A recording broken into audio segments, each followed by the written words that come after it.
Hey everybody, and welcome to a phenomenal wild ride with Steve-O. There's no other way to describe this week's guest but phenom. It's what he is, man. It's Paddy the Baddy, and you don't even have to be a UFC fan to know Paddy the Baddy is turning the world upside down. And this podcast with Paddy the Baddy is saving the world. Why? Well, because we're teamed up with established titles, and they have this killer thing. It's an important Scottish custom where landowners are referred to as lords and ladies, and established titles is a project that allows you to buy as little as 1 square foot of dedicated land to make you an official lord or lady. And what's even better is that they are committed to planting a tree for every single order. I mean, dude, come on. Planting all these trees, saving all of this land to be dedicated to just keeping it land. That's saving the world. That's why this is so much fun. Plus, you get a killer certificate framed to put on your wall to brag about how you are a lord or a lady. And another reason to hurry up is the killer Labor Day sale they're having. Save the world and be awesome. So, if you hurry up and are one of the next, one of the first 200 or 300, something around there, the first 200 or 300 people are going to get their plot of land right next to mine, baby. So hurry up, man. Go to establishedtitles.com/Steve-O. They give you 10% off your order if you do that. You save the world. You have your plot of land right next to mine. You're a lord or a lady. And did I mention you're saving the world? So haul ass to establishedtitles.com/Steve-O to save the world and become an awesome lord or lady. Now let's get into it. Dude, when we walk through there, there's a speed bag. I want to show you some shit on there. It's nice that AC though, isn't it, lad? Yeah, dude. Hey, yeah, let's close that door. I got it. Cool, thanks, Vinny. And we're recording, so... Yeah, dude, we are not here to waste your time, brother. I'm good, lad. All right. I've got time to chill. All right. Ladies and gentlemen, Paddy The Baddy Pimblett. Yeah. How are we? You want some drinks right there? Hey, I'll have some water. Yeah, that's not sparkling. I'll keep that sparkling water away. All right. The white normal water. What's the philosophy of avoiding sparkling water? It's just can't have sparkling water by ours. As we say, Tories think that. Conservatives drink sparkling water. Oh, shit. So you're all about the Labour Party. Yeah. Tories drink. That's interesting. You know about the Labour... You know they're about all all like that? the same, really, aren't they? You know what I mean? Yeah. It's like in America, they're all the same. It's become considerably less about ideology or political party than just simply rich or poor. Yeah, literally. Yeah. But the world's fucked. We know that anyway. And that's why I got a vasectomy. I'm not shitting you, dude. I don't want to have kids. Yeah. So, dude, man, thank you for this. I appreciate it. No, it's my pleasure, lad. Yeah, we met first at the arena at the UFC San Diego. Yeah. Then we just randomly happened to both be at Mike Tyson's studio. That was funny, though. Well, Just seeing our man again then with the Mike Tyson on his arm. He's fucking great, him, lad. Yeah. He's having the time of his life, him. Dude, it's great. Dude, when we were at the UFC San Diego, the fight was going on, and like the fight was over, and the guy like raised his hand like he acted like he was winning, and then the whole fucking crowd was cheering hysterically, and like the guy thought everybody was cheering for him, and then everybody looks over, and then you're walking in. I felt terrible, you know. It was when it was in the third round of the fight. The fight's still on, and I walk in, dude, and like everyone starts screaming, and I'm like touching people's hands, and then as I walk in, touching people down, and then like I get to my seat, and I'm like, oh, it was our last start. All them fighters are fighting, and fucking people are screaming for me. Whoa. And then literally the fight's getting made official, and everyone starts singing, "Oh, Paddy the Baddy." I'm just like, I was sitting down at first thinking, oh, I don't want to make these fighters feel bad, and then my managers went to me, "What are you doing? You don't have to stand up." Everyone shouting your name. Was like, just got up. Yeah, dude. That's such a different take on it than than I perceived it as. Like, yes, you make a valid point. It was an awful time to steal the moment of the fighters. Yeah, that were in the cage. You know what I mean? They just fought 3 hard fought rounds. Yeah. But I never thought of that. All I could think, the only thing in my mind was, holy shit, this fucking guy, Paddy the Baddy, walks into the arena. He's not on the screen. You know, like, there's no way to be like, you know, it's one thing because the whole arena can see the screen. So when they show someone in the stand, the whole place will cheer. But in this case, Paddy was not on the screen. He just walked into the building. And because he was walking in, the whole fucking place starts chanting, "Oh, Paddy the Baddy." And I'm thinking, this kid is the biggest fucking star that we've seen in a long time, man, like out of the gate. And I had to go run over to ask him for a photo, dude. And I totally did, and I posted it, and then we were DMing on Instagram. Yeah. He's the greatest. So we were both on your episode of the Mike Tyson hot boxing podcast. Yeah. What a shit show that was. Why you say that? I think that Mike Tyson's co-host for that episode, like, I don't think he's ever even watched a single fight ever. Like, I mean, was he asking some questions that he had like pre-prepared questions that were written down that it just felt kind of awkward that he was asking. And then there was me. I was just on one, dude. Yeah. You was he's an MMA aficionado, isn't he, Steve? Yeah. So he watches the prelims. Yeah. I did the Fight Pass prelims. Yeah. I don't miss a fight. But here's why I was so nuts, dude, is that I got the surgery to get the hardware out of my collarbone the day before, and like, I'm a clean and sober guy. Like, I don't do drugs and drink. For the last 14 years, I've not been as fucked up on drugs as I just somehow got off the general anesthesia from that surgery. Oh yeah, that gets you, that. When I've had wrist surgery, I could probably go back on my phone and find it. But after my surgery one time, I'll never forget doing this with my arm, putting the phone there on video, pressing video and going, and my arm just flopping. You know what I mean? And I can remember being in bed. It was when I got this hand done, actually, because I've had 3 wrist surgeries, 2 on that one, 1 on this one. This was the latest one. I can remember lying in bed, and the double bed I had in my mum's house, because this when I was living in my mum's, was quite low to the floor. And I can remember just like rolling over and just there and dumph, and being like, what the fuck was that noise? And I couldn't feel it, but my hand was on the floor. Now, after general anaesthetic, you can't feel nothing in your arm. My arm was just on the floor. Just like, what the fuck? I had to pick my arm up and put it back in bed and roll over. But like, you don't feel it for like... It was like what you're describing is just like being able to feel your arm. I'm talking about like it fucking flipped a switch on me that need not be flipped. Like, it just turned me into a raving... fucking out of control guy on drugs. What'd they give you? That was exactly my question. What did they give you then? I gotta believe that it was just propofol, standard issue general anesthesia, which I've had time and time again. I've had so many like, it wasn't that then. It was maybe they gave me more, like maybe something. Maybe I just somehow reacted to it differently. But for all my procedures that I had general anesthesia, it's never done that to me, and I just went kind of bonkers, and I couldn't sleep, and I was all fucking acting crazy all night, and then like I gotta go do this tattoo in the morning. I still hadn't fucking slept. When I saw you at the Mike Tyson, I still hadn't slept, and I was still frankly out of my fucking mind. Like you didn't look it. Yeah, that's what I was saying to him. I was like, it wasn't like I've never. It didn't even look like you hadn't slept. Oh well, how about that?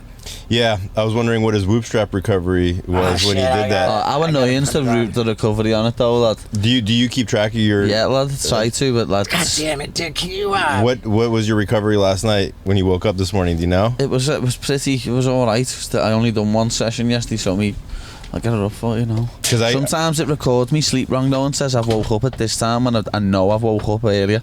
I mean, I went to sleep earlier. You could change that, but I'm just curious about like your. For last night, man, 85%. 85, is that normal? That's high. 70 the day before. Yeah, let me go back a bit. But like, dude, I slept 47 day before. I slept really well, and I'm 50%, and I don't get it because I'm like I had some. Oh yeah, you need to change it from on the sleep. You can change it to get by. So I've changed mine to get by. You've got yours on like the highest one where it wants you to have fucking crazy amounts of sleep. What do you mean? Where if you do like Get by.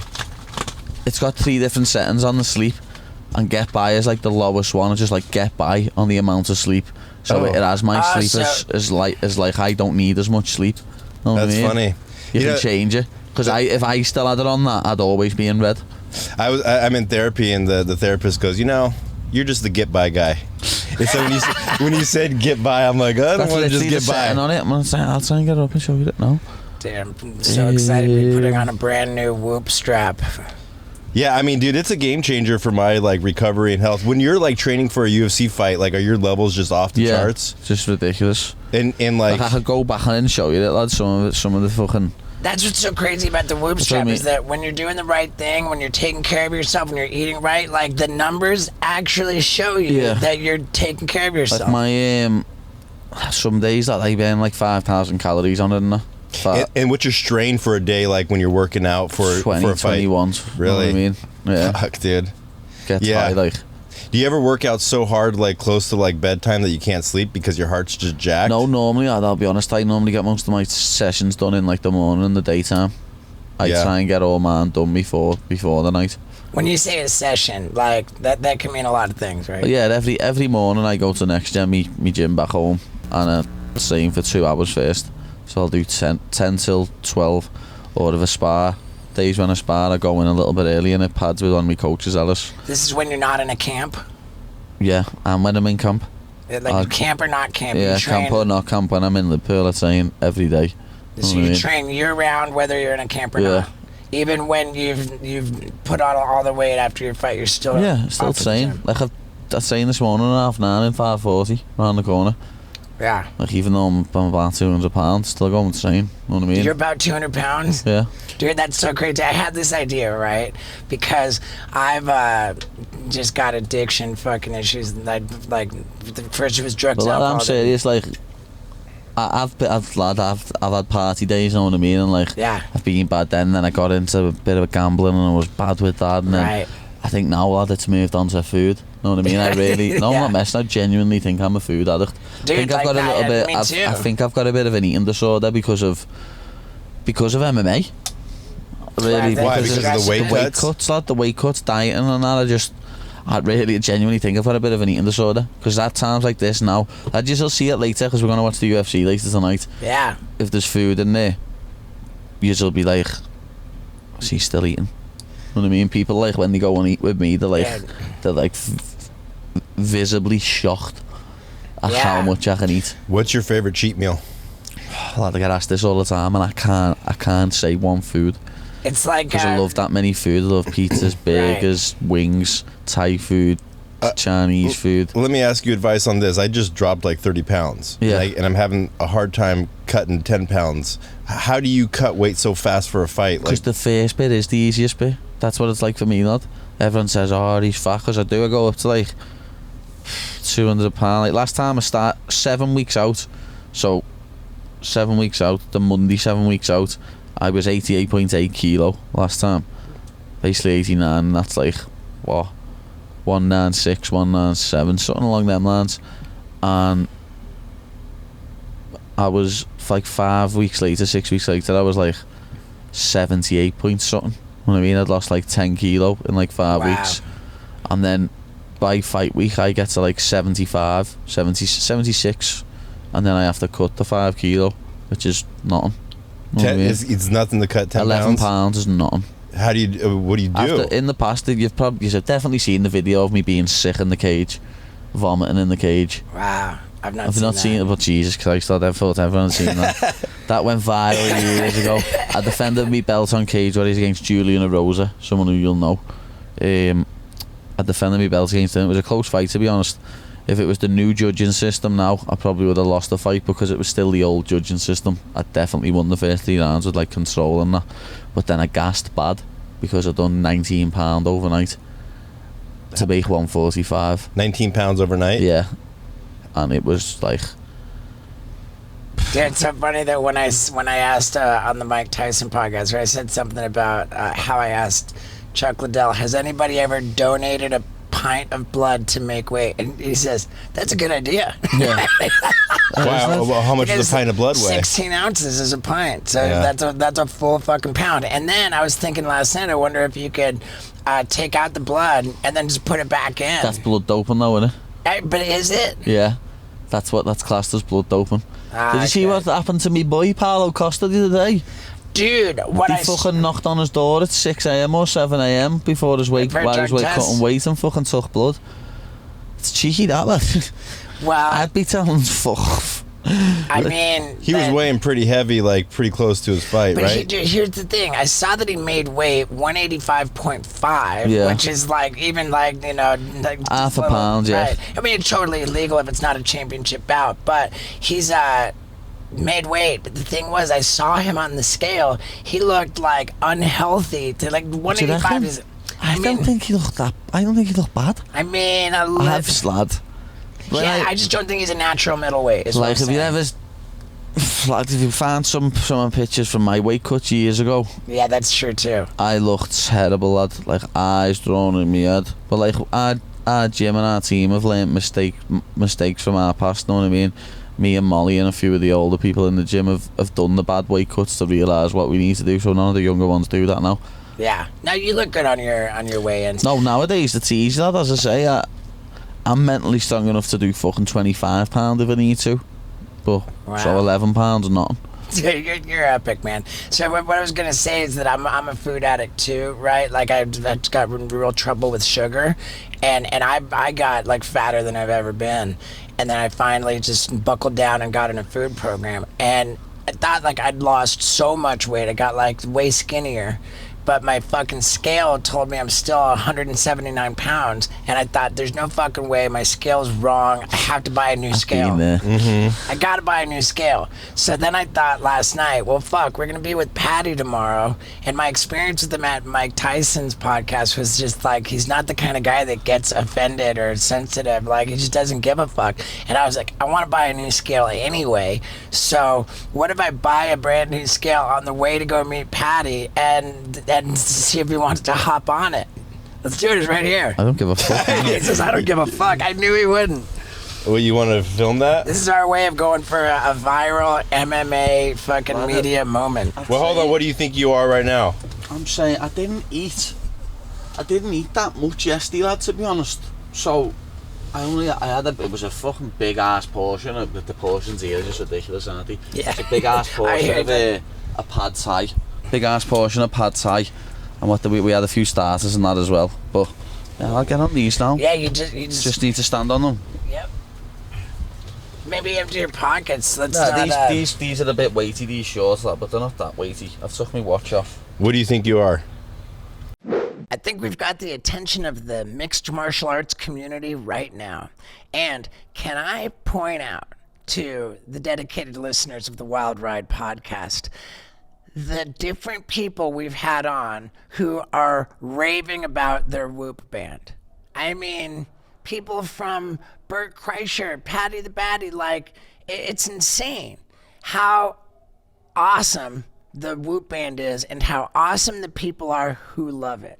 And I'm telling you, man, like today, I know how many calories I burned while skateboarding in Halifax, Nova Scotia. I also know that I did some good work building aerobic fitness and strength. Spent 25 minutes at 70 to 80% of my maximum heart rate. Of course, that's four minutes less than I typically spend while skateboarding. Dude, what doesn't my Whoop band tell me? It tells me that I could have recovered a little better, but what do you expect, man? I woke up in Newfoundland. I had to fly to get to Halifax and flew private. It's the first time I ever paid for flying private.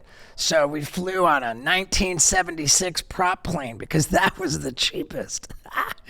And, I just can't tell you enough how much I love all of the insight I get from my Whoop band.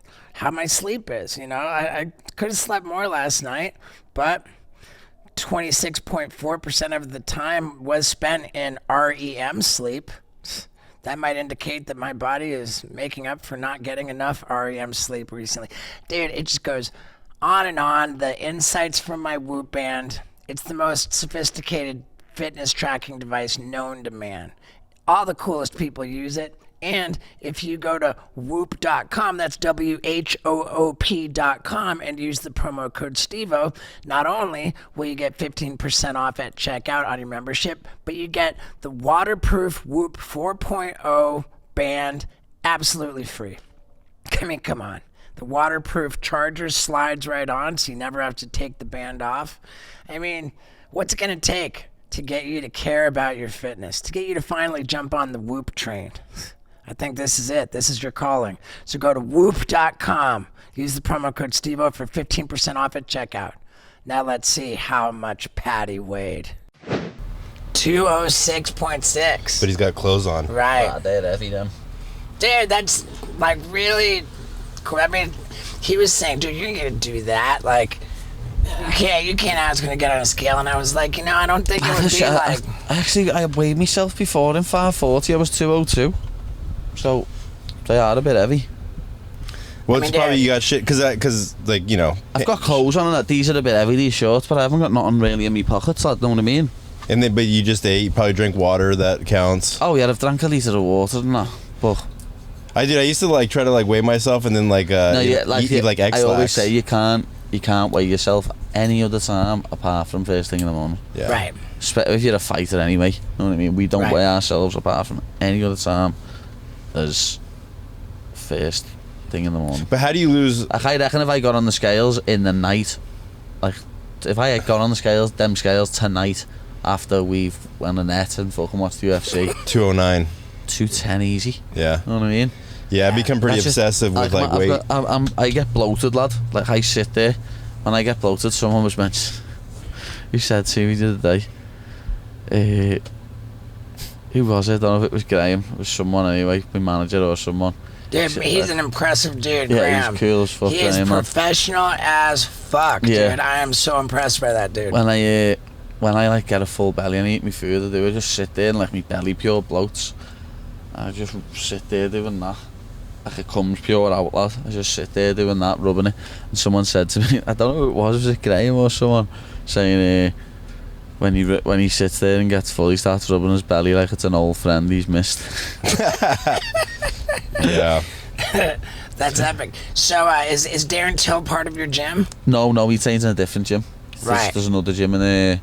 There's a few gyms in Liverpool, to be honest. Liverpool's been like one of the main MMA gyms since day one. Is Leon Edwards from Birmingham? Birmingham, yeah. Yeah. Liverpool's the birthplace of the Beatles. Yeah. I went to that Beatles pub when last time I was there. The Cavern. Yeah. I was in there a couple of months ago watching my friend in there, Jamie. Yeah. Must be a crazy experience, like growing up there and then being able to play there. Like, fuck, I made it. Oh yeah, for Jamie, lad, it's brilliant. But he's travelling everywhere now. Jamie Webster, his name is, lad. His music's unbelievable. Nice. So you got your own podcast. Yeah. Let's promote it. That's what I mean. Most Americans don't really understand it. It's called Chat and Pony with Paddy The Baddy, but you just don't really know what pony stands for, do you? What does it stand for? Shit. Okay, there you go. Chat and shit. Why do they call it pony? Just say by ours if you need a shit or going for a pony. Well, I mean, there's got to be a podcast called Talking Shit with some, Yeah, definitely. You know what I mean? So I just thought, but I always say it, I'll stop chatting pony, lad. People are just talking shit. I mean, I think that the problem probably goes a little bit further than people being able to understand the title of the podcast. Oh, yeah. Probably more that they just can't understand shit that's said on it, period. A lot of people can't understand me. When I'm in America, I have to slow down. I'm doing a pretty good job of understanding everything that you're saying. But you grew up in London, so like I grew up in England. I did. For at least more in England than anywhere else. In London, yeah. Whereabouts? Yeah. Well, I was born in Wimbledon. I lived near Camden Town. Yeah. I went to the American school in London. In There's St. an American John's school in London, yeah. There's an American school, and it's like a super privileged school. It's like 80% of my senior graduating class went to Ivy League schools. That like Harvard and stuff. Yeah, Harvard and stuff. 100%. And you were the 20% that... I was a loser for going to the University of Miami. And I was a loser at the university. But yeah, dude, it's just so crazy, man. And I was just truly impressed. I brought up Darren Till because I was just like, we were talking about Liverpool, and I say, on the Mike Tyson podcast, I'm like, Darren Till's been stepping out of line, because I saw something about he leaked Ariel Helwani's cell number, and like, then somebody else was bitching about something about Darren Till, and Paddy's just like, nah. Like, I'm back in Darren. I'm bad. That's what he said. I'm back in Darren. I'm back in Darren, and it was just so rad. And I was like, you know what? I'm back in Darren too. Yeah. It's from by ours, lad. Fuck Yeah, everyone else. I don't have any. Fuck Ariel. Fuck whoever else it was. Yeah, I don't have any particular gripe. What one thing about Darren, like where he's like his whole mantra was like, I am the best fighter in the planet. I'm the and I just felt like he kind of said that a lot. Like He got rushed, lad. Know what I mean? He should have took it a bit slower. Know what I mean? That's what you were saying. Your plan is Yeah, to take I'm in no rush, lad. Know what I mean? Yeah. I'm not in no rush at all. I loved your reaction when I asked you what you thought of Sean O'Malley and Piotr Jan, and you said it's win-win for O'Malley. Yeah, it is. It's a win-win for O'Malley because no one expects him to win. Know what I mean? No one. And it's someone in the division that is going to stand with him for 5 rounds if it's a 5-round fight. Know what I mean? Or 3 rounds, whatever it is. For a fact Peter Yan's going to stand with him for 3 rounds. Shit. That one feels like it should be a 5-rounder, Yeah, but it probably won't Wouldn't be. surprise me if it was, to be honest. Because Yan can go 5, but they might want to do that with Sean, but he'll be ready to go 5. Like, I'm ready to go 5, every fighter is. Know what I mean? You have no fight on the schedule at the moment, is that right? No fight on the schedule, but I've got my eyes set on the December 10th card. It's got me excited, to be honest. I've been excited in a long time. But if you're sharing the octagon the same night as John Jones, you're going to be excited, aren't you? Yeah, dude. Yeah, John Jones sat in that same seat while I was sitting in this seat. Lad, John Jones for me is the GOAT, lad. Dude, you gotta give it to him. I remember watching that fight live when he got DQ'd. I was just like, whoa, what's he being DQ'd for? With the elbow at 12 o'clock never elbow? a DQ that needs overturning just so he's got an O on his record because he's the man, John Jones, lad. He's a definitely complex individual. Yeah, he is. That's what I mean. That's another thing. Like, obviously, people can say this and that about him, but lad, he was out partying, sniffing a week before title defences, and then just landing in the octagon and finishing people. Yeah. Dude, I've had all the, That's a gangster right there. Couldn't have said it better myself. out of all the people we've hung out with, like, dude, I had the best time hanging out at John Jones's house for those couple days. Like, dude, he's just so accommodating. He's like a little kid. He's bringing out drones and like, dude, here, put this on. And you're like flying a drone. All like he was. I miss hanging out with John Jones. Yeah, man. that's what I mean. Really do. I'm looking forward to like being on the same card, and that's something that does excite me. Being on the same card as Jones. Yeah. Do you know who who do you want to fight? I don't give a fuck. Anybody? Said that, like, people ask me who do you want to fight, and I say I don't need to say any name. Yeah. It's that simple. I don't need to mention anyone by name because it's really, people talk about me. Like, people are just mentioning me left, right, and centre in an interview. Like, people who aren't my weight talking about me to try and get. Seen some midget saying, "Oh, I'll come up to featherweight and fight him." Why would I go down to featherweight to fight some no one? You know what I mean? Yeah. Unbelievable. And I think I don't know that I've ever heard a fighter say, like, at a public level, I don't care who I fight, I just don't want to fight a ranked opponent. Like that, There's no point, yeah. I'm not in no rush. Yeah. As I say, there's no point in jumping right up and being like, yeah, I want to fight him. Lightweight, it doesn't work like that. Right. Other divisions, you can do it, lad, because other divisions aren't shark tanks. But this division is a crazy shark tank, lad. As I was saying the other day, it should have a top 30. Never mind the top 15. Other divisions can just about eke out the top 15, and 15 to 10 are half snide. But the top 15 of lightweight is top-notch fighters. You know what I mean? Yeah. Yeah, it's Shark Tank's a good way to put it. You say you spent a lot of time in San Diego. Yeah, this is like me second home. This is me home from home, and I'm went away from Liverpool. Especially if I'm in the States, I'm generally in San Diego, at Wales Vagina. Yeah. What's a whale's vagina? That's on the Anchorman. Okay. Never seen Anchorman? I have. I just didn't He remember. said San Diego's. But he goes, San Diego. a whale's vagina. And she just goes, no, it's not. No, it's not. Yeah. I love it. So to your second home, so how much time out of the year are you going to be here?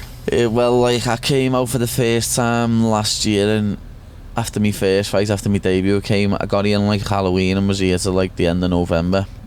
All right. And then I came out in the start of April and went home on like mid-May. And then again I've came on I got to San Diego about 2 weeks ago or something, and I'm here for another 2 weeks, something like that. All right. It's definitely a fun place to be. Oh, man. it's quality. We always get the weather. Like, that's something that is unheard of in the UK, lad. Just getting the weather like this. It's like this all year long. That's what I mean. It's like I've been here when it's like it rained, but back home I wouldn't call it rain. But everyone here was like, "Oh, it's raining. It's raining." I'm like, drizzling. "This isn't rain. What are you talking about? Yeah. Rain? This isn't rain." And they're like, "Oh, it's raining." Like, people are like, "Oh, I'm just gonna wait till the rain goes off and not drive." You're like, we drive in torrential storms back home. Get out there and get in your car. I swear, that's mad. But I'd love to live in like conditions like this. Yeah. Can you see yourself moving here? I don't know, maybe after I've retired or something. But Yeah. I've got me family, me gym, me team back home, know what I mean? Obviously, me fiance's, we've still both got our mums and dads, and I've got nieces and nephews, so is she now, obviously. So Yeah, dude. I'd want to move my whole family over here, lad, if I came over. But at the same time, I want my kids to be proper Mickeys, lad. I want my kids to be Scousers. Mickey is Scouters. I don't know. Scousers. Mickey Mouse, Scouse. Okay, is that A like little bit of Cockney rhyming slang for you. is that a What is term it? for A Americans? Scouse or no, somebody we're from Scouse. Liverpool? Yeah, someone's from Liverpool, a Scouser. Oh, okay. I asked Michael Bisping that question too. I want my kids to be Scousers, lad.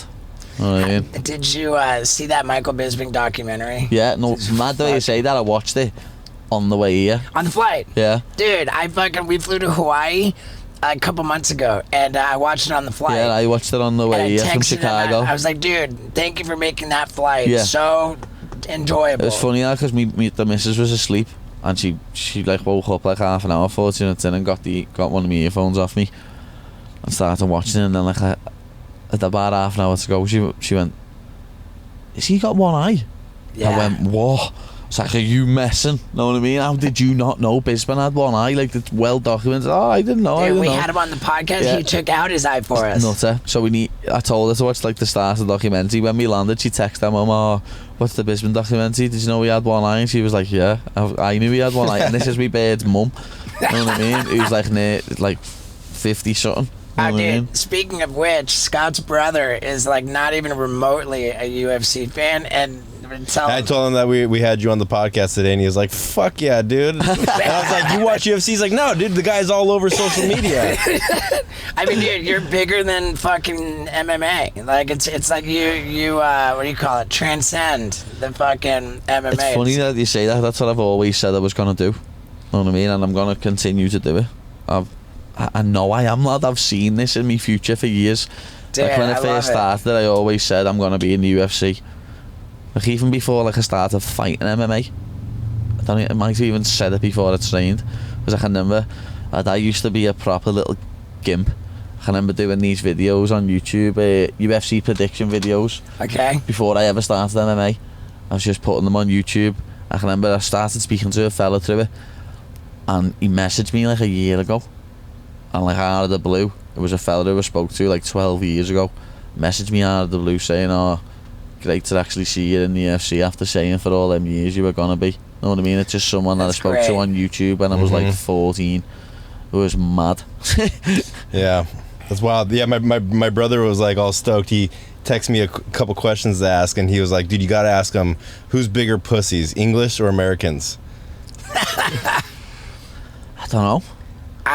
Probably both pussies in different kind of ways, to be honest. It's kind of saying like who's bigger assholes. Like there's There's different types of assholes. there's assholes. There's like all different types of assholes. Like people are gonna be pussies, everywhere. Yeah, they are, And so, like- there's nowhere that's not gonna have pussies. Yeah, but I feel like in and England, assholes. did you grow up fighting? Like, I mean, in grade school and high A school? little bit, like, you know what I mean? I had a few fights in first year senior school when I was like 11. But it's not like the movie like Soccer Hooligan where you guys are just lad, fucking. everyone always asks me about that, you know, but lad, that doesn't happen no more. That used to happen in the bad in the 70s, 80s, 90s. Dude. And then I think England's like the most CCTV country in the world, lad. Oh, so per it's- like square mile. I think Liverpool could be the one of the highest per square mile CCTV'd in the city in the world. Lad, the amount of CCTV in the UK is ridiculous. Yeah. And then they brought mandatory sentences in for if you're fighting at a football match. So like if you get caught fighting on the street with someone, you might get a 6-month sentence tops. Know what I mean? But it's not like you're like walking around flip phones like they're there, dude. You're just walking but in mobs. if you get caught fighting at a football match, you get a 5-year sentence mandatory. Really? Yeah. Yeah, I mean that did get a little bit out of hand. They just knuckle. They just part of putting heavy sentences out, and no one. Dude, Yeah. what's They don't find that anymore at all. What's so funny, man, when I was attending my little fucking rich kid school in fucking St. John's Wood, the American school in London, like literally a fucking block or two down the road from there was like a properly hard, fucking scary British public school called Quentin Kynaston, and they used to beat us up all the time. Really? Like it was so fun, dude. Don't go near there. There was like, oh, it's a QK. Oh no, dude. You know, and we would get mugged all the time too. Like, You got mugged? I did get mugged all the time, and it was so You got crazy. mugged all the time? Dude, like It's like a traumatic experience I in know, and it life. happened all the yeah, time. and it wasn't. It didn't happen all the time, but I got mugged at least 3 times properly. And by properly, I mean Knife point or I got a knife in my pocket. Give your watch, or something like that. Like that happened. Like, but it's either I have a knife or like, see that, like give me that skateboard, or I'm gonna fucking beat you up right now. And you just gave him the I skateboard. fucking they fucking you gave me should the have skateboard. picked the And I had to buy skateboard up and went to give it to him, then smacked him over the face with it. But that's what I'm Dude, saying. I Americans gave the might be a little skateboard bit and I bigger had to- pussies. Dude, took my skateboard and then made me buy it back from him. Are you serious? Yeah, now give me all your money. You can have your board back. How much did you... Oh my god, dude. That's heavy shit, that lad. How old is you? About 14? I mean, yeah, He's like 23. No, I was like, I'm thinking I was like 13, maybe 14. I feel like you've never told that story before. I've never admitted that to another living soul. That's heavy, dude. London is rough though. Certain parts of London can be very rough. Yeah, and especially because we would go around skateboarding, and like the skate spots are not necessarily in nice parts, but we would just love skateboarding. We want to go ride that, and so that puts us where the fucking guys are. That hat's cool. I'll take it. Yeah. Yeah, my favorite hat. I'm one of them. One time I got mugged. One time. I mean, that's like a life-changing event. It's happened like 7 I times know, to Steve. but the stakes are like kind of lower. Like they don't have like the guns. You know, now they're starting to have guns in England, though. Oh right? yeah, there's people. Someone got shot the other week by ours. You know what I mean? There's more guns now, but it's knives, lad. That's the problem in the UK. You know what I mean? There was an 11-year-old girl or something got stabbed in the neck and it's at the city centre last year. Might have been this year, lad. It's just some of the stuff you hear about. There's people getting stabbed left, right and centre. London, Birmingham are worse for it. You hear a lot about it in London and Birmingham, people getting stabbed. But obviously it's not as bad as guns. Yeah. You've got to be this close to someone to actually stab them, know what I mean? Right. Can't just stand from 6 mile away with a sniper and shoot them on the head.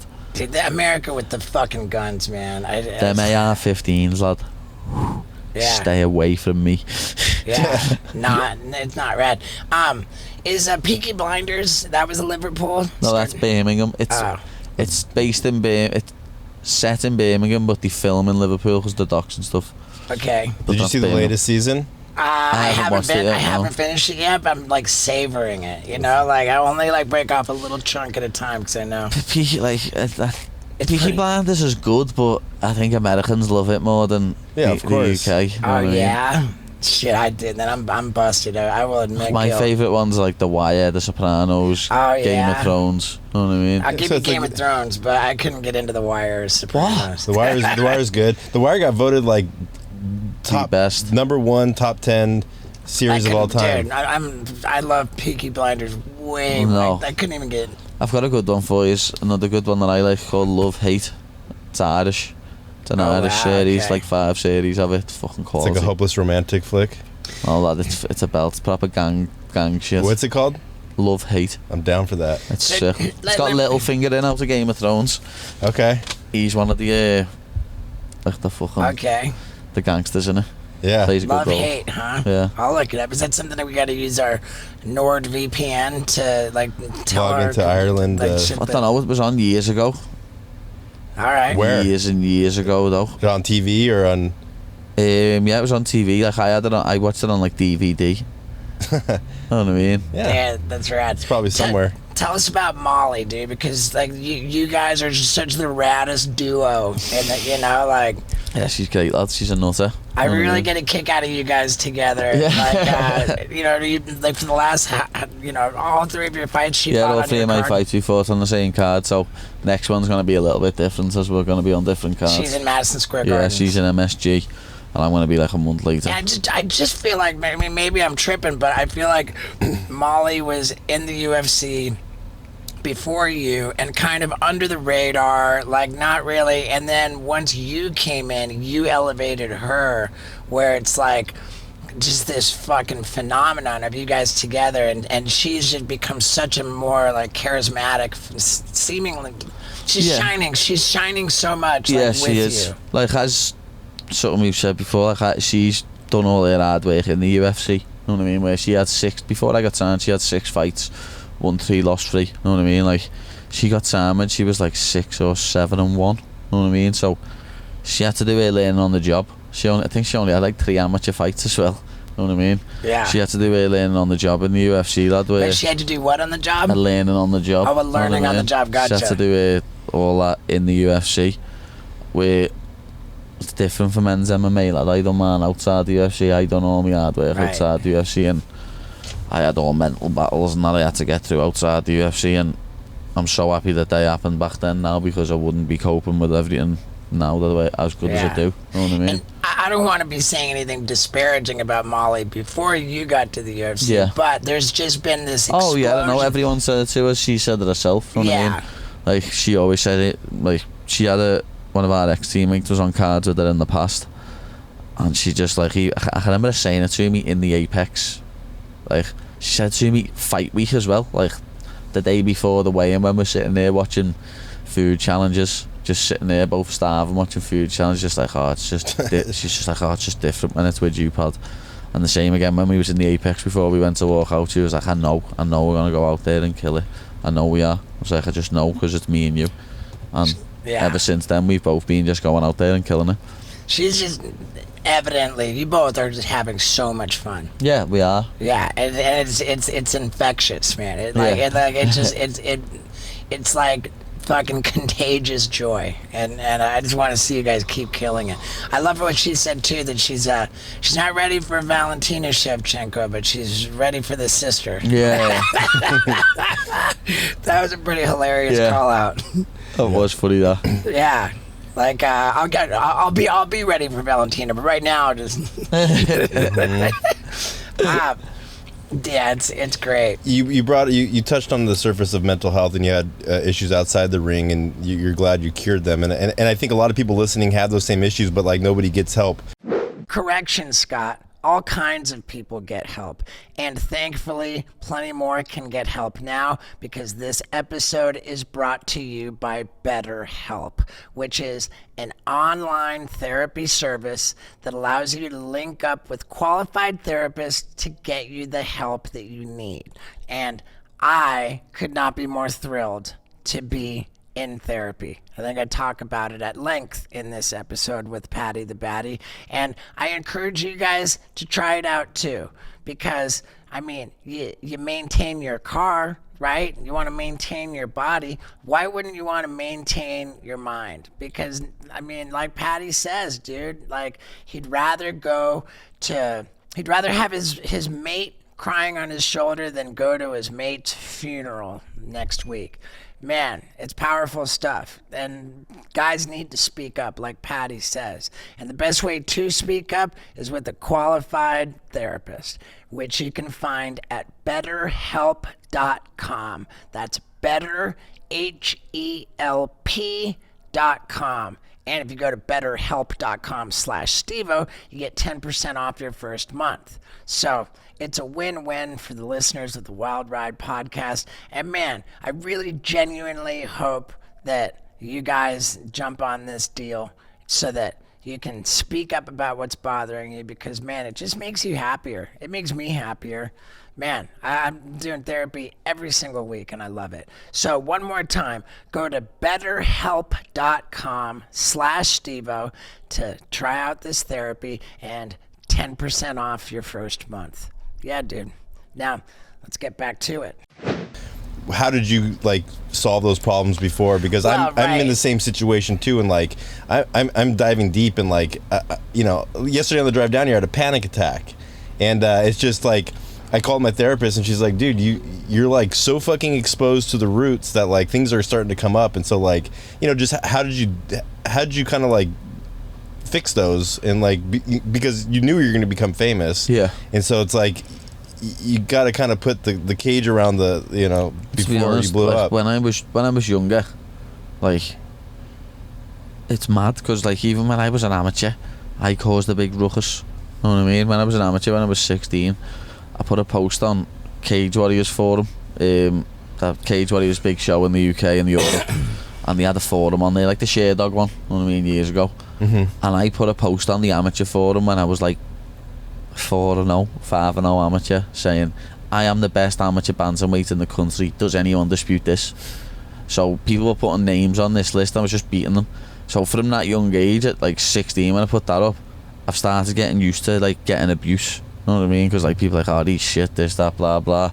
And like this is even like Facebook was going and that. So like obviously it went on to there. And like I built a bit of a reputation when I was an amateur. I went 9-0, and then I went pro, went 3-0 pro, and then got signed to Cage Warriors. Like I went pro when I was 17 because I had no one left to fight. So I was 2-0 by the time I turned 18. Won another fight, got signed to Cage Warriors, and then like I was getting built up then as like a big thing. I won my first Cage Warriors fight, and then I lost my next fight. So obviously my head was a bit shocked then, but I was only a kid, so it was like, oh, it's sound. You know what I mean? I'm only 18. Crack on. Went on a fucking 9-fight win streak, lad. Won the Cage Warriors featherweight belt, and started having to do proper crazy weight cuts. 145's killing me, and I lose a close fight for the belt. After that fight, I didn't fight for like 10 months. I was like, I sulk and flip when I lose a game of cards. You know what I mean? So I can Always. so, and I've not prepared for, not put hours and hours of practice into. But if I like losing a fight affects me in a big way. You know what I mean? Like, So you're saying you won the belt in featherweight? I won the belt at featherweight and then ended up losing it. And that's when you and didn't then fight? I didn't fight for 10 months then. But like I didn't get down as bad as I did after the next one. You know what I mean? I was down. I can remember crying a lot then. I'm an emotional guy, lad. I cry. For sure. I cry at commercials on the telly. You know what I mean? Yeah. I swear, lad, I'll cry at anything. You know what I mean? I cry at Cirque du Soleil shows. Yeah, you know what I mean? I'll cry at Yeah. I'm like, the Lord will look at me and go, are you crying? I'm Yeah. like, shut up. You know what I mean? But I cried during the Notebook a lot. yeah, like after the like I lost the featherweight belt, I was like, oh, down in the dumps. Ended up moving up to lightweight. I won by flying triangle. I was like, oh yeah, everything's back. You know what I mean? Everything's back to normal. Everything's back to the way it was. No need to worry anymore. And then my next fight, lad, well, I broke my hand in the lead up to that fight. I broke my scaphoid bone in the lead up to the Savidas fight. Fought, went to America for 4 weeks, trained, come back. I remember my mum and dad reliving the wedding vows and then getting my wrist looked at, and I'm saying, yeah, you've got a broken bone in your hand. And they made me get surgery before my fight. So I had surgery 12 weeks before I fought for the lightweight belt, and I got the wires took out my hand 6 weeks before the fight. And never forget it, I'm taking the wires out my hand and I'm sitting there going, yeah, I'm fighting in 6 weeks. And they all just went, you know. It's like, I mean, I've been training for, and they're like, no, you're not. I was like, Wow, nah, I am. They brought like 3 doctors in to sit me down, talk to me. Dude, so when you But- get away, that just doesn't add up to me. 12 weeks, and then you got your wires taken out. The hardware's supposed to be in there for a minimum of an entire year before it comes out, right? Like, No, with this one, it was just like wire, like little wires were in there, and they just like pulled the wires out, so like keeping them in place. maybe that's different than hardware that's screwed into bones. Yeah, no, and then the next time I had like bolts the next time, and that was Yeah. like that one again. No, in the UK was only like 8 weeks, but fucking went into that fight, nearly choked them out in the first round. But because my arm was that weak, I couldn't get the squeeze on the rear naked choke, no, because it just didn't have the strength the other arm did. Fucking the squeeze, couldn't get it. Next round I hit him, broke my hand, ended up losing a close decision. And then after that fight, lad, because like even though I had a broken hand, lad, I'd put everything into the build up to it. You know what I mean? I'd trained my ass off and that, and I can just remember we went back to like the apartment we were staying in, and some of my mates were up partying, you know what I mean, where they'd been up anyway, fucking, and I just went to bed, and I'm just sitting there crying. And then I think nearly every morning for the next 6 weeks or something I woke up crying, because the missus would go to work, and when she'd go to work I'd roll over and just go to sleep, you know what I mean? But after that fight, lad, I'd wake up and it'd just like be like, wow, yeah, you lost that fight, your career's over, you're finished, and I'd just start crying. But you fixed it. Yeah, I had to, you know what I mean? Like, for a few months I was bad, lad, for a few months. But how did you fix it? I don't know that you fix it. I think that But you had better coping Yeah, skills. what it was, like, I didn't tell anyone. I thought, oh no, I'm like all the macho shit, lad, I'm a fighter. Yeah. I shouldn't have to go to my fiance or my mum or dad or my friends or my teammates. I shouldn't have to put this burden on them, you know what I mean? So you talked to somebody about it. So yeah, for about 2 months I was bad, lad. I was just crying all the time and just never in a good mood, and that's just not me, you know what I mean? I'm not like that. I'm always, even when I'm not in a good mood, I've generally got a smile on my face. And When's the last time you lost a fight? that fight, Okay, That fight so was we're over not us. necessarily out of the woods. no, we're We- not, like, you never know. But But as yeah. you say, it was actually speaking to people, because Yeah. someone said to me, get it off your chest, it helps. I think it was my boxing coach, Chris, actually. Right, And like, and he was man, the first person who I spoke to about it, and then I started speaking to other people, and it was weird. It's literally like someone does pull a fucking 50 kilo weight off your chest. We're only Yeah. as sick as our secrets. Yeah, literally they drag you down, lad. Yeah. They drag you down bad. Yeah, for sure. Yeah. Speaking up about stuff that bothers you saves my ass Yeah, all the time. definitely. Yeah, you don't have to tell, everybody everything, but you should tell one But you person. absolutely have to Your tell at tight least knit one group, person. the Yeah. tight knit group, the ones that you know love you and you love them, because that's what I mean. When I did win that belt when I was 21, I had made, you've definitely had this in the past, major Klingons, people you think are friends, just with you. So we call them Klingons, know what I mean? Just hanging off your coattails, just with you to get into nightclubs and to Yeah. be Paddy's mate, know what I mean? Shit like that. Yeah. And at the time when you're with them, your actual mates and your fiance, and you're like, what are you doing? And your teammates in the gym, like, what are you doing with them? Sort your shit out. And you're like, oh, the sound, lad. What are you on about? Know what I mean? The sound. And then a year passes or whatever passes, and you're like, fucking hell, they were right, weren't they? They were just, when you lose a fight and then you're not getting messages, or you've lent someone money, or you fucking don't know, and they just don't want to get back on you, and you're just like, yeah, it's sound. You realise who the real ones are, lad, and that's why I'm so happy that happened when I was 21, when I was younger, when I won the world title on Cage Warriors. Because back then I got the opportunity, when I won the belt, I could have just went straight to the UFC, and I would have had all them Klingons by my side. But I'm glad I never went to UFC, and I've defended the belt and then lost it after I defended it, because I wouldn't have had all the life lessons I've got now. Yeah, Yeah. dude, that's fantastic. Do you still have better? We were still working with BetterHelp, right? Yeah. That's Yeah, we do. Therapy is crucial. So I mean, there's just no funding for it. I know there's none in the UK, and it'd be surprising if there was any for it in the US. You know what I mean? Like men's mental health. There's no funding for it in the UK at all. there's no phone number. Funding. Oh, Yeah. There's no funding Now- at all. Like no. Let's remember too that Paddy, was it the last fight, Jordan Levitt? Yeah. He says, I'm going to submit him and then I'm going to teabag him.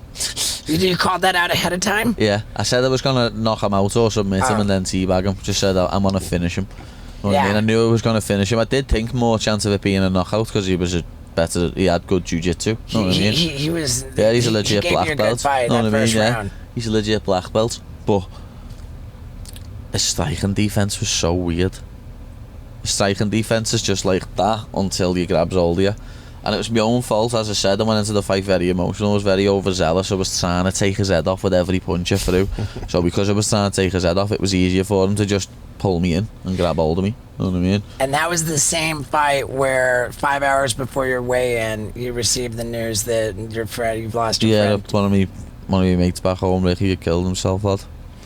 And dude, he goes from submitting Jordan Levitt to teabagging him, just like you said, and fucking dancing around, giving like the most stellar post-fight interview, and then just politely asking, do you mind if I have a few words? Not like grabbing the microphone like a douche like I would, you know, but like 2 hands. Yeah, do you mind if I have a few words? And they just, of course, and then he just goes into this like wonderful, moving speech about how we have to remove the stigma of guys not being able to talk.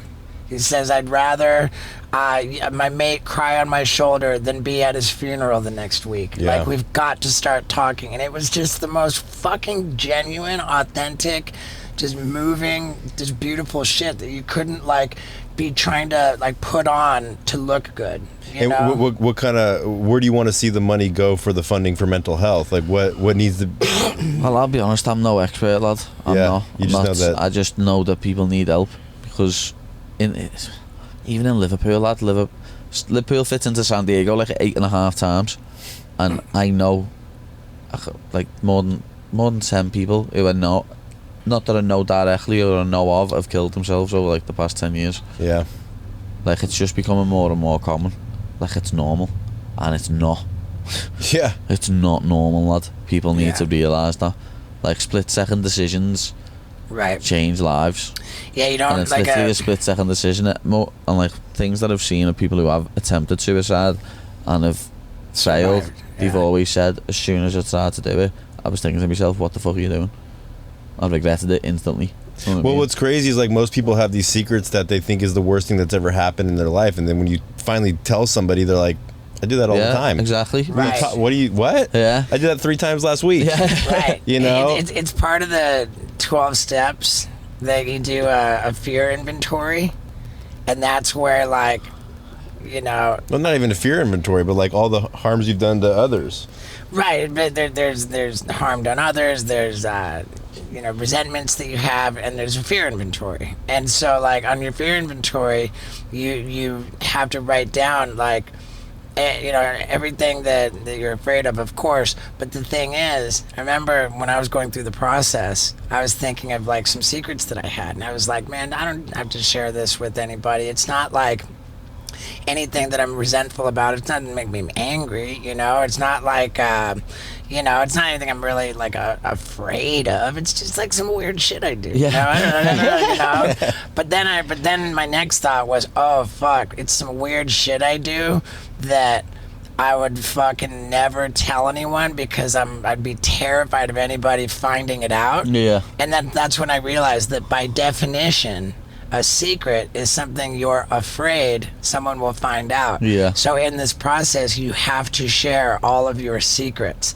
And that's when the rubber meets the road in the 12-step process of recovery.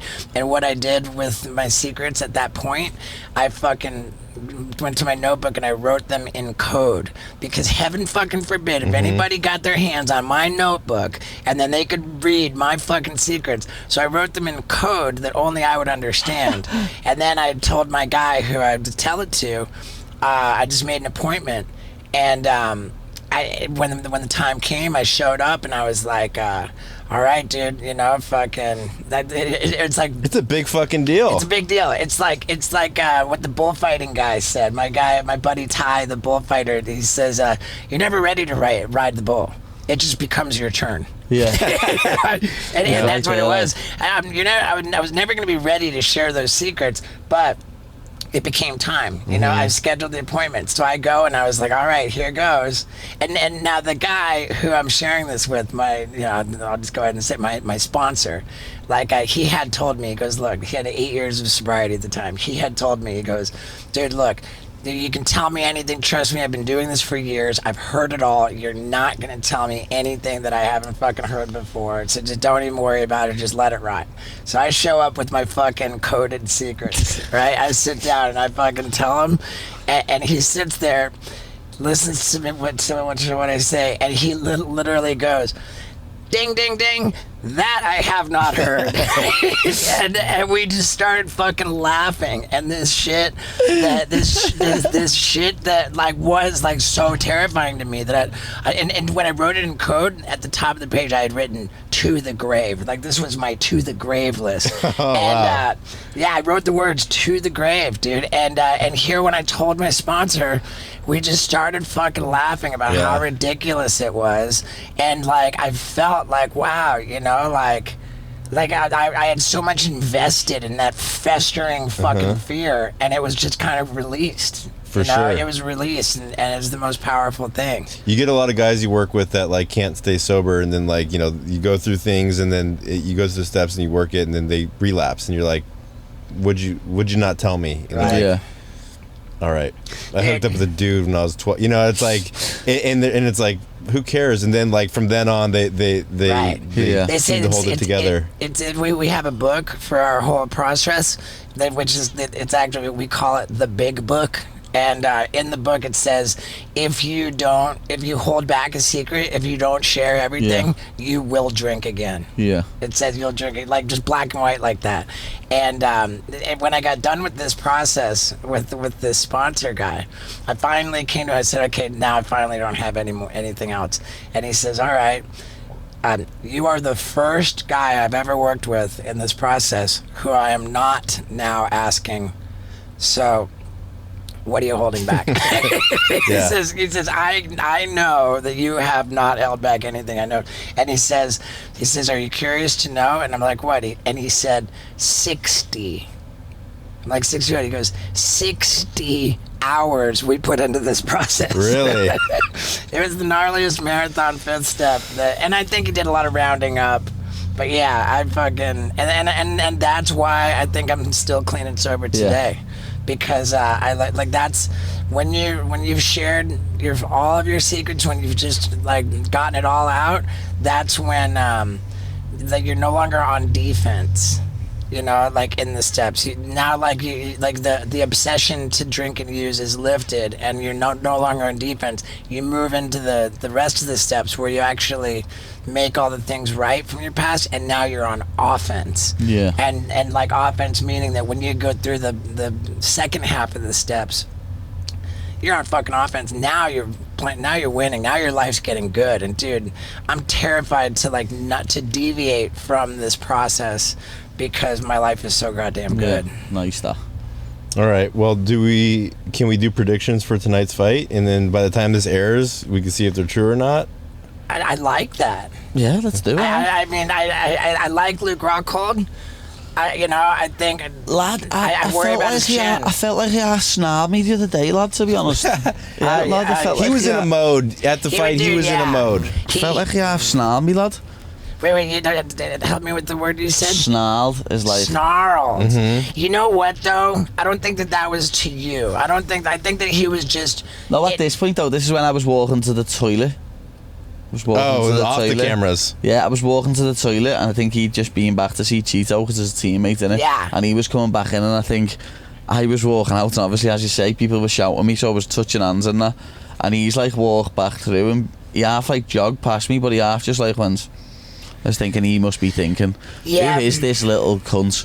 Because everyone's cheering his name, and I'm a former middleweight champ, and why is no one shouting for me? You know what I mean? He probably thought that. Because if I was in his shoes, I'd probably think the same. Who is this cheeky little bastard? I think that there's probably some merit to that assessment. However, I think that he was just a walking snarl. Yeah, he was. All night. When the cameras were on him, he was just like, you know. I think he would like. Can't turn up to places like that in a vest.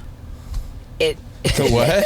You can't turn up to places like that in a vest. Yeah. Because you stink a bow. Know what I Okay, mean? now help me with that lingo. In a vest. Do you mean like wearing a bulletproof vest? No, we had a vest on. What do you call it? What is it? A tank top? Do you call it? Or he had no sleeves, so I could just smell his armpits. Yeah, okay. And he was sitting behind me, and he stunk, lad. You call a tank top a vest? Yeah, that's a vest. Wow, I did not know that. I think Paolo, me boy. Yes, Paolo. He's gonna knock him. I think clean Paolo's out. got it. Paolo's gonna clip his ass and put him in kip. I think Paolo is coming in with a lot to fucking prove. Do you think he's drinking right now before the fight? I reckon he could do because he's a G. All right, who? I reckon Jose Aldo as well. I'm going for back on the Brazilians. Yeah, against Dvalishvili. Yeah. And then what about the main one? Dude, Aldo, you know what? They say that when you hit your prime and fucking, like, then you're done. And Aldo is legitimately having a second prime. Yeah, he is. He's come back with a vengeance, lad. Yeah. And I hope he wins the belt. It'd be sick to see Aldo with the belt. Because Aldo's up there for me and, like, the GOAT status, you know what I mean? He's up there. Sure. I don't give a fuck if he's lost loads of fights, lad. Sure. I don't care if he's lost a good few fights. He's unbelievable. Okay, lad. can we transfer that? I don't care if Aldo's lost fights to yourself. Yeah, we can say that over, lad. Lad, Aldo's the boy, lad. I just still can't believe McGregor done that to him. He just said what he was gonna do and done it. But like, it's just affected Aldo. Can I ask you this? What the fuck is going on with McGregor being so like? He's your chest, isn't he? I mean, dude, that's not natural. That's testosterone, TRT.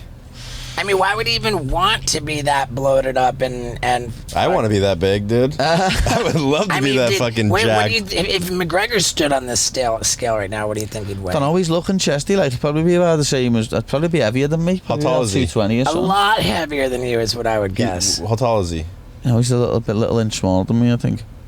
So I'm like 5'10" and a half, something like that. You think he's 220? Something like that, probably, because he's like that at the minute. He's fucking jacked. Easy. His first fight back could end up being 170, but he could be getting jacked for this film he's doing, couldn't he? 'Cause he's doing a film now. Yeah, he's just fucking enjoying life on his Lambo yacht. I mean, Nice as well. I wonder what he's like. You know, my girl, my fiance Lux, she worked with McGregor on. She works in production. Yeah. As like a set designer, like art director, like a prop stylist, all that. And she said that Conor McGregor, of all the celebrities she's worked with on a set, was among the like the top of the list for the most like professional, like friendly, like kind, like the whole thing. And I gotta wonder, just by looking at him in the news and the whole trajectory of his story, if that's still the case. Well, lad, I was, funnily enough, you mentioned it, I was in Dublin 2 or 3 weeks ago in his pub, eating. Me and Molly were in there having a drink and a meal, and he was on Face. That's the only thing about it is he was on FaceTime to us. He was talking to me. I think he did say something about me speech and that. And I was like, thank you, and that. And he said something else about me win, but I couldn't hear exactly what he was saying because we were in a pub and the music was loud. You know what I mean? So I wish there was a pair of earphones to put in. But he sorted the bill for us, lad. So. Oh wow. Conor's a scouser. He's alright. Dude. Yeah, that's always. But you never know, cool. down the line, lad. Me and him could end up fighting. It's a possibility, lad. Comes back down to 155. That'd be the biggest pay-per-view in the history of the UFC. I mean, Dana, dude, make it happen. I mean, you can't put two stars that big together. That's Yes, not good you for can. business. That's not good. It's the best for business, dude. I mean, it's the best for. Well, they're in the making money business. Understood, but this is why Chael Sonnen just said that you cannot have. What fight was it? It's saying a champion from one division and a champion from another division. He was like, you can't do that because then you've just only made one go down. You know, like. Wasn't that what's going on with Jones and Ngannou? That would be well. That'll end up being a unification fight. Yeah. Stipe's obviously, if it's going to be Stipe Jones, and everyone's saying Stipe Jones for the interim belt while Ngannou's out. Yeah. And then it'll be like whoever wins versus Ngannou. Who wins, Jones Ngannou? I'm just backing Jones against anyone. For sure. Dude, I love it, man. I'm backing Jones against anyone, lad. He'll find a way to win. I've got to get my relationship back with John Jones, man. I don't even know what happened, dude. We were bros. We were fucking hang out at his house. I miss John Jones. And then all of a sudden, miss him. Then all of a sudden, it's just he never responded to another message, and I can't even fucking guess like what John, the heck. where are you, lad? Yeah. Steve wants to know. He's reaching out. I know, dude. I am. I am, and I love your unconditional love and support for John Jones. Yeah, as I say, like I can remember. I'm dying for him to be the heavyweight champion. Yeah, when I first started watching MMA, he was like coming up. You know what I mean? I watched him live beat Shogun, and I can remember the fight before he did beat Bader on Versus, and he got offered the fight after the fight, and he said, "Yeah, I watched all them live." When he beat Vera. You know what I mean? I remember watching all them fights live, lad. The Matt Hamill one on the Ultimate Fighter finale and that. So like, because it was when I was young, growing up, lad, it just resonates even more with me, lad. Because like that was before I was watching. I remember watching him fight before I was even doing MMA. And let's put this into perspective. You're in England, which is fucking like 9 hours ahead of Las Vegas time. So for you to watch those fights live, you're staying up until goddamn 5, 6 in the morning. It was, lad. He was sitting up till like, that's what I mean. Those main events come out at like 9 o'clock in Vegas, 10 o'clock, don't they? So you're sitting there waiting till about 5 in the morning sometimes. 5, 6 like, in the morning. That's what I mean. I don't watch UFC anymore. Right. I don't, because I'm not sitting up and ruining my sleeping pattern. You know what I mean? Right. If I get up and sit up for hours now, as on the Monday when I go in the gym, I'm like, oh. But you won't go on Fight Pass when you wake up? Yeah, I'll watch it. Like you'd always end up just pulling your phone out and seeing the results on Instagram. Though, dude, I'm such a fucking psycho. Like when I'm on tour and I have a show which requires me to be on stage during the event, I will literally fucking rearrange the apps on my iPhone to move Instagram away so that I don't inadvertently open it and find out the results. That's what I'm like, lad. I always do, and I'm bad.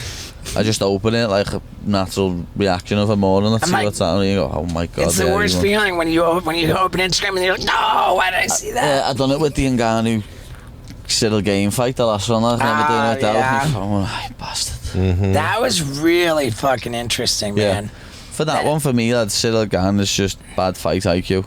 He was 3 minutes away from becoming heavyweight champion of the world if he just stayed on top, but he went for a leg lock instead. Yeah, dude. And let me but say, he's only young in his career, lad. Like, I've had like double the amount of fights as him.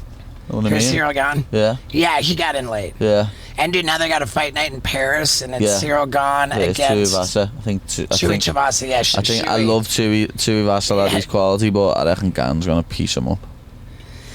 It was looking pretty scary for Chewy. Like, he came in hot, and then he lost like 3 in a row. And it was like, man, fuck, poor bastard. And now he's won 3 in a row. Is that right? I think it's more like 5 in a row or something. Wow. Are you good at the speed bag in the boxing gym? No. No? I fucking hate that thing. Dude, I'm probably the best in the world. I fucking hate it, lad. I just like talking shit. I'm pretty good, though. I hate them, lad. They're fucking annoying. You don't need that for nothing either. It's just shoulder strength. What was pointless? let me ask you what we're getting into tonight, and thank you so much for the invite, dude. What a fucking honor to go get to watch the fights with Paddy the Baddy. Lad, it's my honour, lad, to watch it with you, lad. For, you know, when it's all one, like obviously by ours, the lad. You don't use WhatsApp, do you? You use text message. Yeah, you know what? You have group. You have group messages on iMessage, don't you? I tried WhatsApp. No, we can get both. I tried. Yeah, we use WhatsApp. I use WhatsApp for everything, but we have like a group chat by ours, about 15, 20 of us in it. Yeah. And it's funny, one of my mates, Longy, lad, he's a professional footy player for youth soccer player. And lad, when I told him I was coming on this, he was like, lad, proper made up. He's like, after the UFC, I woke up the next morning to a picture in our chat of me and you, where you'd put it up, and Longy was like, lad, did you meet her? What's he like?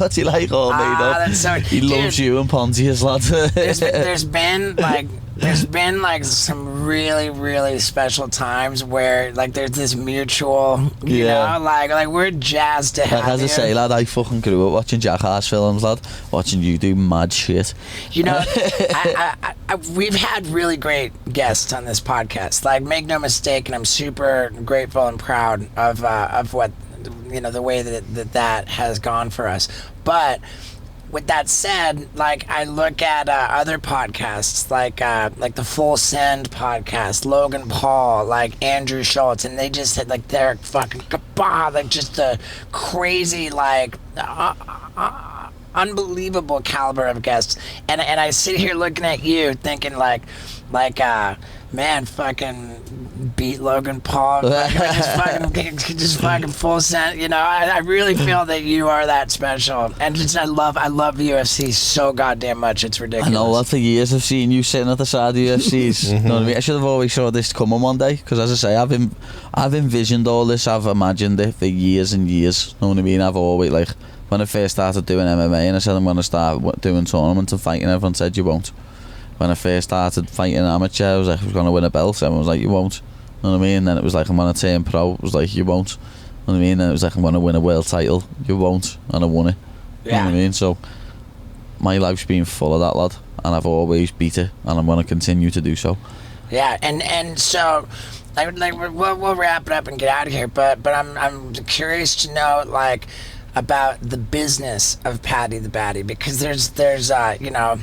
We'll talk about it. Everyone talks about fighter pay all the time, and like they were trying to hit, like, ask you, like as if it was an outrage that you had 12-12 in March, like that. That's just standard though. Right. Your first UFC contract is 10-10, win that. 12-12, win that. 14-14, but I didn't have to have the 14-14 because they know who the boy is. You know what I mean? I got a new contract for me last fight. Right.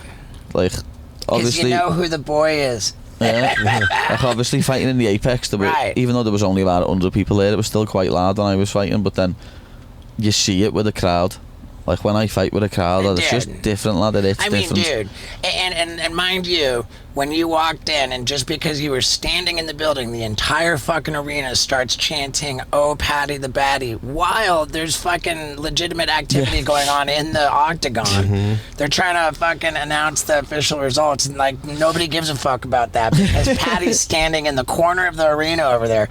It was so ridiculous, and I run over to take a photo with you, and then I come back to my seat, and I'm like, "Yo, Dana, dude, fucking check it out." And I show Dana the picture of me and you, and Dana's like, you know, I'm like, dude, and Dana's like, fucking, it's crazy, you know, like, it's just rad. It is, lad, it's mad, but like as I said, that like it's more crazy for the people around me, like me mates, you know what I mean? Me mates, me fiance. Understood. My fiance's head's gone half the time, me teammates and like me family and that. It's mad for them, but lad, people keep asking me, oh, how are you coping with it? How's it this? And I'm like, I'm coping with what? I mean, you've had it's not overnight for you. No, it's not overnight. I've been fucking saying and doing this for nearly 12 years, lad. And for 11 years I've been fighting, like for 10 years now, been fighting professional, saying to myself, I know where I'm headed, I know this is happening, I know this is happening. And only about twice, as I say, when I've had proper bad mental issues, have I ever thought it's not going to happen. You know what I mean? Every other time in my life I have been like, this is happening, it's going to happen, I know it's going to happen. I've kind of been the same way too. Like, I'm like, the world's going to find out how fucking rad I am. Exactly. This kind of was my mantra. mantra. I always knew. I always knew that, like, it's mad because you could probably go back to interviews where I've done years ago and stuff like that, and they say I am going to be just as big, if not bigger, than Conor McGregor. Yeah, I love it. I am. To be fair, I thought that the world was likely to find out how rad I was after I'd already died. but that's why I was so busy filming, to make sure that they could do that. Now, I think that when you become famous, you know, like when you become famous, that it's impossible for there not to be, I call it growing pains, you know, like all of a sudden you've got bestowed upon you all of this reverence, all of this power, this influence, and like it's just human nature to abuse that, you know, to like to you know, you can be an asshole, now you can be arrogant, now you can, you know, and it's like really hard to become famous and not kind of go through these growing pains of like sort of not being the best version of yourself. But fortunately for you, you've had it's not like coming out of nowhere. Like, you've been through the growing pains with your experience, so I feel like you're ready for this. I am, lad. Like, everything, some mad shit's happened to me over the years, lad. Some funny ones and some mad ones, and like, they've all brought me to the place where I'm at now, and I'm more prepared than I ever have been. I love it. Like, years ago when I did get offered to go to the UFC, I'm so glad I said no, because never mind physically, I wasn't ready mentally, you know what I mean? I still look like a little boy as well. I still had the body of a 15-year-old boy. You know what I mean? So I was still a child, but it's all done me in good stead, lad. Like, now, I'll fight anyone. You know what I mean? I love it. I don't care. Okay, but what about the business of Paddy the Baddy? Because I want you to be able to like really harness like all of this potential that you have right now. To be honest, lad, I know it. It's not just fighting for me. I'm gonna be in. Okay, but I'm gonna be in films, TV shows, face up brands, lad. I know. All right, let's make it happen, dude. I know now, that's dude, gonna happen. I'm so impressed by your manager Graham that I gotta believe that behind the scenes that this is already kind of taking shape. Yeah, it is. To Right. be honest, like, there's all sorts going on behind the scenes. Let's look at what. Sorry, that was a bad interrupted. But let's look at what Sean O'Malley's doing. Like when Sean O'Malley has a fight going, he's got like ready to go, like limited edition, like for that fight, like all merch, different merch and stuff he's like that. fucking killing Yeah, it. he is. Like, that's what I mean. That's why a lot of people should like follow what Sean does. You know what I mean? A lot of fighters should Right. take a leaf out of his book, but instead they want to sit around and talk shit about him. You know what I mean? That's what. Oh, dude, Sean O'Malley's the man. Yeah, he's cool, lad. I He's like fucking- Sean. he's sound fucking as epic. fuck, lad. I've met him now Yeah. twice, and he's a nice dude, lad. He's a cool dude. So I don't. But Yeah. people are always. He's like me. He's a polarizing figure. People are always gonna talk shit about him, lad. Just like they are with me. I'm used to it, just like he's used to it now. It's been happening for years with him, just like it has with me. Yeah. Were you FaceTiming Sean? I'm fucking FaceTiming Sugar Sean. I think he's always picked up when I have. But this will be the The time. Scouse accent's funny, lad. You say them time Yeah, the dude. Scouse accent. Now, you had one of you guys had said something somewhat disparaging of the other, and Yeah. then you met. Yeah, it was me. In London. Someone asked me something a long time ago in an interview, and I said, "So what did I say?" I said like, "Oh, he's a bit of a bitch ass, though, isn't he?" Something along them lines, and it was because of when there's the fight with Cheeto, where the way he says he never lost. Know what I mean? I criticized him for that Yeah, too. but and like obviously they tried to say that I said something else about him when I never. Know what I mean? No, the way interviewers just like that's one thing what really annoys me. Journalists just twist what you say. Like It's all clickbait. yeah, like I can remember someone asked me something about the Poirier Oliveira fight, and I was like, "Oh, Oliveira's unbelievable, blah blah this and that." But I said something like, I personally believe if I was in that position on Dustin Poirier on his back, that I'd submit him myself. And the headline become Paddy the Baddy thinks he beat Dustin Poirier. Yeah, by I submission. never said that. You know what I mean? I Yeah. never said that. If you give I me said that if I was on opportunity. his back with the body triangle locked in, It's crazy. I would submit him if I had that much time left on the clock. I would, because that's my position. It's what I'm good at. But the reporter changed it to, "Oh, Paddy the Baddy said he'll beat," when I never said I beat Dustin Poirier. You know what I mean? Just as I say, reporters and that do my head in. Like they asked some shitty, stupid questions as Yeah. well a lot of the time. Yeah, dude. You should FaceTime John Jones. Dude, I would love to. He's probably have Let me 4 new try it. numbers. He's probably have 4 new numbers since Yeah. fucking his You last never spoke to know, him. but dude, I'll try it, man. And yeah. John Jones, man, what a guy. Like he is the go for me. And then you've got like your GSP and Anderson Silva behind him, but Fedor always gets forgot about for me, lad. Fedor was absolutely Dude, unbelievable. Watching him in like the early 2000s, I've never seen anything like it. No, and he's like Pride and like obviously he was Pride had been bought by the time I started watching the UFC, so I was always watching that in the past. yeah. And lad, Well, dude, just the way you could put it all together, lad, it was just silly. And the arm size, barring fucking dudes that are like 100 pounds heavier than Yeah. you, you know? It's scary, lad. Yeah.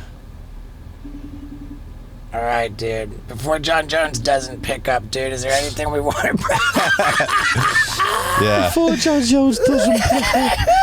What a guy. Yeah, dude. I just don't know what happened there, man. We were like fucking bros. And then I just never heard from him again. Well, if any- Hopefully he sees this and he reaches out. yeah. Yeah. We miss you, John Jones. Yeah. We had such a Yeah. good time at your You house. missed John. Yeah, You we you miss missed. you, Bones, dude. Yep, there we go.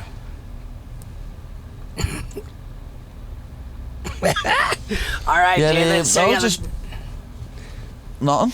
Basically, everyone knows where to find me, lad. I always say it, lad. It's just I'm not on Twitter no more. In fact, Twitter have kicked me off there. So Oh, I remember that, The day dude. before, Yeah, the night before me fight as well. You know I was what there when I tweeted on the UFC, I am entertained. Yeah. Like, I was trying to tag you and I couldn't. That's what I mean. You can't tag me in a Twitter of thing, that. But everyone knows where to find me at the UFC Baddy. And just big shout out to like Barstools, lad, and all my sponsors. Barstools, the firm. Dave Portnier. He's the boy, lad, you know. We should get him on the podcast. Lad, I like him. lad. Dave's such a cool motherfucker, lad, you know. Yeah. Like, he's such a cool dude. Yeah. We were chilling with him the other week in Chicago, lad, watching the fights now when Jamal Hill fought. Yeah. We were watching them fights with him in Chicago, lad. And we went to Elton John with him the night before. It was a good little trip to Chicago, that. It was good. Chicago's fun. Yeah. Yeah, we were at fucking Romero Whitaker 2 No, in fucking Chicago in June 2018. Was it RDJ? When Colby beat RDA for the Interim belt. welterweight belt. That fucking that was insane. As a fighter, I like Colby. He's good, he's very good. But as as a person, he's a piece of shit, lad. Yeah. You know what I mean? Like, Yeah, I mean, I hate all the act as well. Like, just be yourself, bro. You know what I mean? Right. Here's the problem with Colby Covington is that they say, oh, it's just an act. He's actually the nicest guy. He's really a good guy. Well, good guys don't put on that kind of act. You're a piece of shit if you put on that act. Exactly. I've heard a few people say that myself. Oh, he's nice, you know, when you meet him in person. Well, then nice people don't say, oh, I boned this chick. Yeah, don't fucking have a ghostwriter then, lad. Yeah. Weirdo. Even though I will give Colby Covington credit for cum shot being the funniest nickname I've ever heard in my life. Yeah, cum shot was a good one. My one for him was Crash Mat Jimmy Changa. His name said hard to say anyway, so like when I saw it, I was like, what, Crash Mat Jimmy Changa? Dude, who do you think wins in a fight, Colby or Edwards? That's tough, lad. That's probably the most interesting fight to see at welterweight. It's also a problem. Is it the most boring fight to see at welterweight? No, they're just gonna fucking punch each other's faces in. Well, nah, Colby would try and take Edwards down. Colby wouldn't stand with Edwards. Colby knows full well what Edwards would do to him on the feet. Dude, Edwards is such a great Edwards guy. Is quality psycho. I love quality. Edwards. He's cool, man. Edwards, lad. He's a proper nice dude. I've met him plenty of times now. Nicest dude. One of the nicest dudes going, lad. And I'd love to see him win the belt. I want him to. Would too. Like, obviously, me head's going with Usman because he's got more tools to win. Usman could just sit on top of him for 5 rounds if he wanted to, or push him against the cage like he done with Woodley for 5 rounds. Usman's huge. Yeah, but I'm going with my heart and I'm going with Edwards. I want Edwards to. That's what I'm thinking though. I'm seriously thinking, Steve-O, Usman's going to think, I've been beating everyone up on the feet. I'll be able to stand with Leon. And Leon might just piece him up, know what I mean? I know, but dude, I think he's got good fight IQ, Usman, and he wouldn't do that. Did you see Usman's jab against Burns? That was the most fucking powerful jab. But that was against a man with a smaller reach. That somebody had a reach advantage over. He hasn't over Edwards. All right. Edwards has got the reach advantage. The power that Usman when he knocked out Masvidal. Yeah, the power's more like with hands power. It's Usman, but like I feel accuracy and precision, it's Edwards. And when it comes to kicks, it's all Edwards. Okay, I feel like hands power. Edwards is the equivalent of Covington. Technically, it's harder than Covington. Yeah, I'm saying right. that Covington had Usman rocked in the second fight. Yeah. I'll be honest, I thought that fight could have been a draw, me.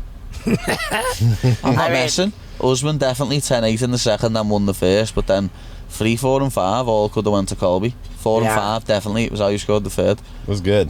And as I say, I'm not a Colby fan. Yeah. You know what I mean? And but you know what? Here's the thing. I also thought Zhang Wei beat Rose that night as well. Yeah. Madison Square Garden judges. Snide. I fucking enjoy disliking Colby Covington so much that I want him to win every time so that I can keep having him to enjoy disliking. Nah, he hasn't got a fight, has he? I don't think he does. I don't think he does, but that... Oh, yeah, he's got a lawsuit. Wasn't he still going on with Masvidal? Yeah, Masvidal hit him. Yeah. But Masvidal's meant to be fighting Burns, isn't he? Yep. That'll be a scrap. It's getting embarrassing for Masvidal to say, I'm gonna break your face. Like, I saw Masvidal on some sort of podcast saying he got asked about me. He said something like English people can't wrestle. What? English people can't wrestle? Pot kettle black? Jesus. Don't ever lad. Dude, unbelievable. Thank you so much for this, and thank you for, what you rented out a bar? Yeah, we're having a little watch party tonight for the UFC, aren't we, lad? There'll be me, you, a few of the Padres are coming over after they've played tonight as well, I think, so it'll be funny. I'll just be sitting in the corner, lad. Yeah, and we got a balcony. Eating food, drinking Coke. Dude, I like you hot again, man. All right. I like you hot again. I'll stay away from carbs. Right. Dude, thank you, Paddy. Stick to meat, lad. Stick to the meat. Dude. How embarrassing. Like, the colored people, they don't pick up. Oh, well. Shit happens. Oh, dude, that's staying in. That's the funniest thing to end on. Now, little did I know when I recorded this episode with Paddy the Baddy that the very next morning we did his podcast too. And man, I think it might have been better. I don't know. Different. Both fucking epic. So click on my episode of Paddy the Baddy's podcast. Kabah! Wait, you didn't click yet? All right, dude, it's showtime.